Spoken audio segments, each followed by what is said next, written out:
দুর্নীতির ব্যাপারে যে কথাটা বলতেছেন, এই ঐক্যমত কমিশনে আছে দুর্নীতির উপদেষ্টা, ওনার নাম ডক্টর ইফতেখার জামান।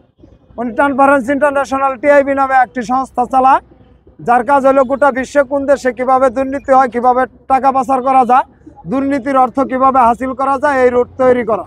উনি তো এখন ঐক্যমত কমিশনের চেয়ারম্যান। উনি যে ঐক্যমত কমিশনের চেয়ারম্যান, উনি তো দুর্নীতির কোন রুটগুলো আছে এগুলো উনি উল্লেখ করে দিতেই আছে। তাহলে আপনি দুর্নীতি বন্ধ করবেন কিভাবে? দুর্নীতি আগে ঐক্যমত কমিশন থেকে সরাতে হবে। ওই জায়গা থেকে দুর্নীতি না সরালে এই দেশ থেকে দুর্নীতি তো সরাইতে পারবেন না।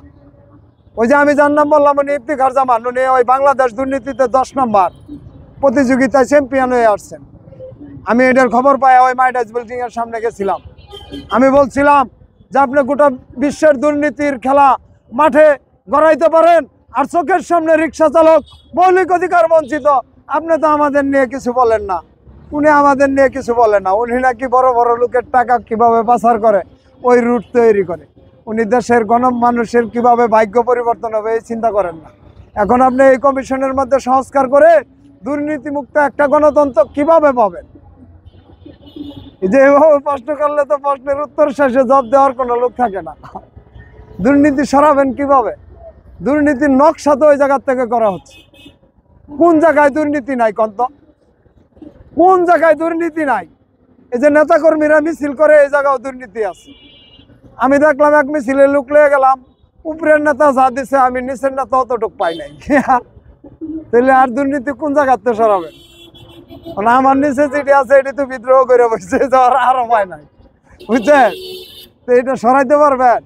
দুর্নীতি সরাইতে হইলে আগে ঐক্যমত কমিশনতে সরাইতে হবে, তারপরে এই দেশ থেকে দুর্নীতি মুক্ত করা যাবে। তারা কিন্তু আজ পর্যন্ত অধিকার বঞ্চিতই, তাদের নিয়ে কেউ কিছু বললো না। এখন আপনাদের কাছে দুইটা সুযোগ আসছে, একটা হলো গণভোট আর একটা হলো সংসদ ভোট। আমি আপনাদের কাছে অনুরোধ করবো, আমরা এই ভোট চাইবো না। এই ভোট আপনারা যারে খুশি তারে দিবেন, যার খুশি তার দল করবেন। কিন্তু আপনাদের কাছে আমাদের একটি অনুরোধ, এই 3 চাক্কা চালকদের মৌলিক অধিকার বাস্তবায়ন না করার আগ পর্যন্ত আপনারা কোনো ভোটের জন্য প্রস্তুতি হন না। এটা আমাদের আকুল আবেদন। আমরা আপনাদের কাছে আর কোনো কিছুই চাই না। আমরা চাই আমাদের মৌলিক অধিকারের 10 দফা নিয়ে একটু আলোচনা হোক, তারপরে আপনারা যাকে খুশি তাকে ভোট দেন। এই রাজনীতিকে আমরা কোনোদিনই করবো না, কোনো রাজনীতিকে আমরা চাই। রাজনীতি আমি যারা পছন্দ করি তারা ভোট দেবো, ওই ভাই যারা পছন্দ করে আরে ভোট দেবো। এটা নিয়ে আমার কোনো রাজনীতি নেই।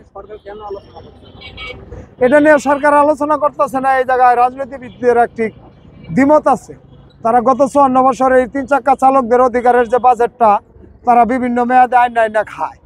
এখন যদি তারা ওই জুলাই সনদে বা সংবিধানে আমাদের অধিকারটা স্থাপন করে, তারপরে যদি ভোট হয়, তারা পাশ করে কার্ডটা দুর্নীতি করব।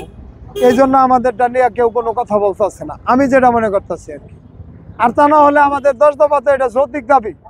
আপনার ইতিমধ্যে আমি 10 দফার ব্যাপারে অনেকবার ব্যাখ্যা করছি, দেশবাসী সেটা শুনছে। আমি দেশবাসীর কাছে একটা আবেদন জানাবো যে দেশবাসী, আমাদের আপনাদের কাছে কোনো কিছু চাওয়া নাই। আপনারা সবার জন্যই কথা বলেন, প্রতিবাদ করেন, আন্দোলন করেন, সংগ্রাম করেন। আমরা আপনাদেরই একটা অংশ, এদেশেরই মানুষ। আমাদের মৌলিক অধিকার নিয়ে অবশ্যই আপনারা কিছু না বলে কোনো ভোট বা কোনো গণভোটের দিকে দাবিতে হবেন না, এটাই আমার দাবি।